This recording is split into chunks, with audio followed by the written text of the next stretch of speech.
Welcome to episode 10 of True Crime and Sense. One of the most popular true crime cases is that of Jack the Ripper. Just about everyone has heard about this criminal. However, you may not have ever heard of the French version of Jack the Ripper, known simply as the French Ripper. Before we get into the case, let's catch up with our sense. So the most exciting thing that's going to happen in this episode is that Scott is going to age up from a baby to a toddler. I'm always excited to see what the babies look like throughout the next stages of their lives. Unfortunately, the kids have been keeping Clara a little bit too busy, and she hasn't been to her bakery in a while. We know that raising two small children is no easy task, but she is going to have to put some work into that small business if she wants it to succeed. So I'm going to try to find time to bake in the next episode. Hopefully I won't forget to actually do that because I am about to go on vacation, and who knows when I'll be filming that gameplay.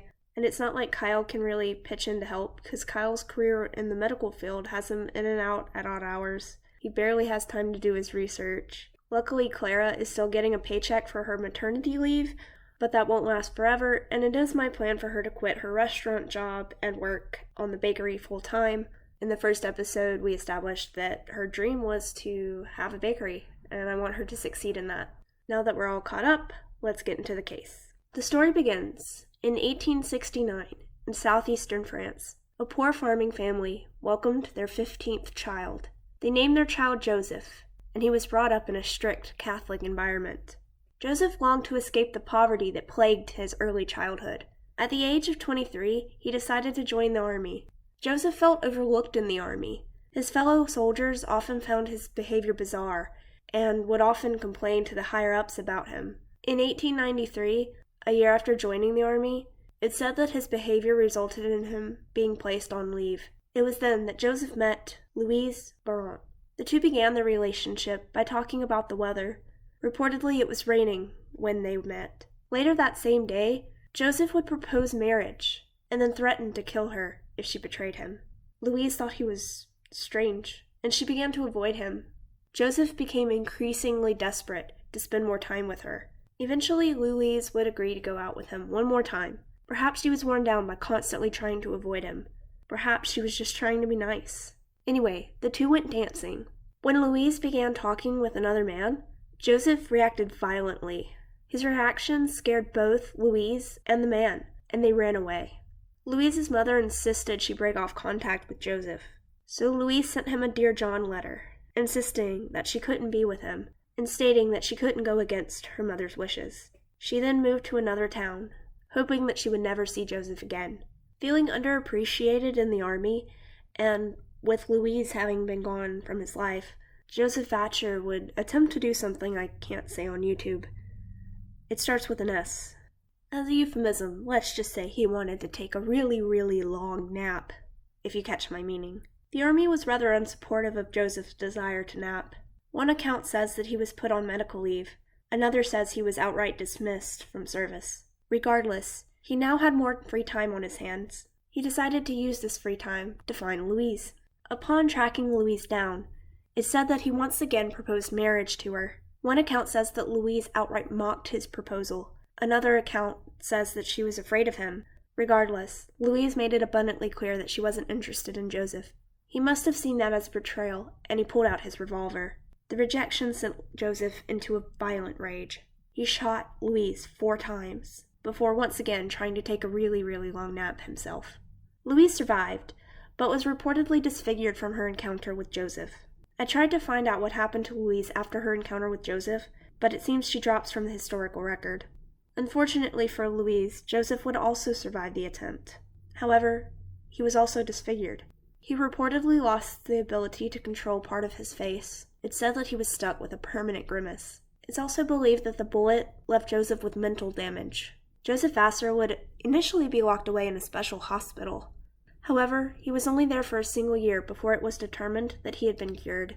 He was then released. Joseph began traveling around France, taking whatever work he could find. At the time, France apparently had a large homeless population, a population of about 500,000.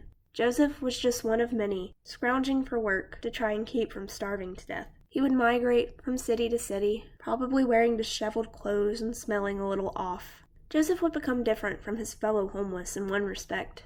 he would begin committing a string of crimes that would get him dubbed the French Ripper. The first deadly encounter with him would happen when 21-year-old Eugenie Delhomme happened by him.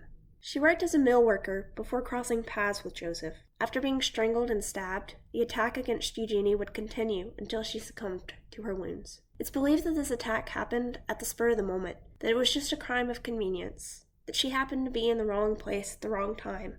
Joseph's later crimes would be a little bit more planned by comparison. Looking for a good strategy, Joseph began to target shepherds. He specifically targeted shepherds because of the reclusive nature of their work. They tended to work away from the cities and away from people. Despite eyewitness accounts of a homeless man sometimes being seen around the victims, police didn't have enough to go on to track Joseph down. After all, he was just one of many homeless people in France at the time. Joseph's eventual downfall came after he happened across a woman collecting pine cones somewhere in southern France. He decided to attack the woman, who turned out to be surprisingly strong. She managed to fight back against him, long enough to call for help. Her cries were heard. Some accounts say it was a husband, brother, or son who came to her rescue. Other accounts say it was a combination of relatives and neighbors who rushed to her aid.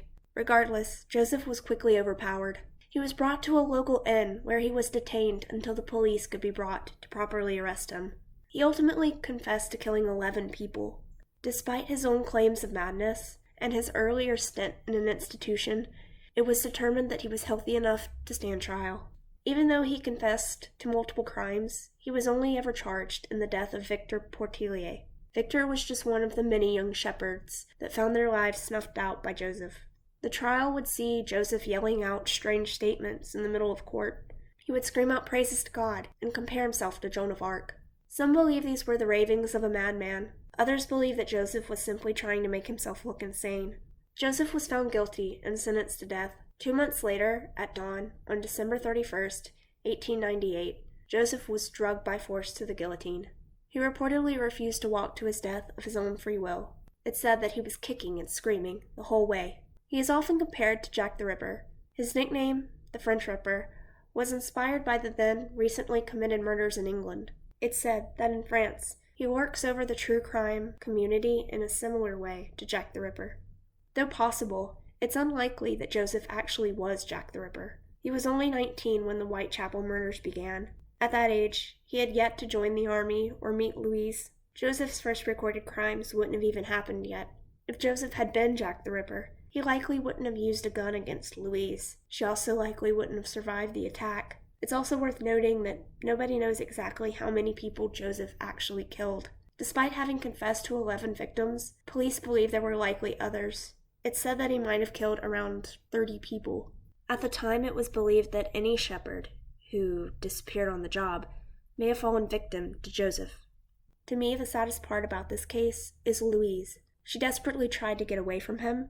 She made it clear that she didn't want anything to do with him, but he was not the type to take no for an answer. He ended up being the kind of guy that every woman hopes she never has to meet. I really, really do hope that she found a way to have a happy, joyous, wonderful life after he came into her life. I hope she got everything she wanted out of life after surviving such a horrific attack. But there's really no way to know, because like I said, I couldn't find out what happened to her. Anyway, thanks for watching. Please like, subscribe, share, all that good stuff. If you like what you see here, you can tell me what you think about this case down in the comments section below. Let's get back to The Sims. So here we get to see Clara taking care of her kids. She's teaching one of them to talk. Really, that's Scott, right? Yeah, Scott. Because we already dealt with all that with Logan. Oh my goodness, having to start all of that over again with another child was... I forgot how repetitive that could feel. And on one hand, I was also like, should we go ahead and just like have another one? Or should we wait? Because at first I was going to wait. But, I don't know.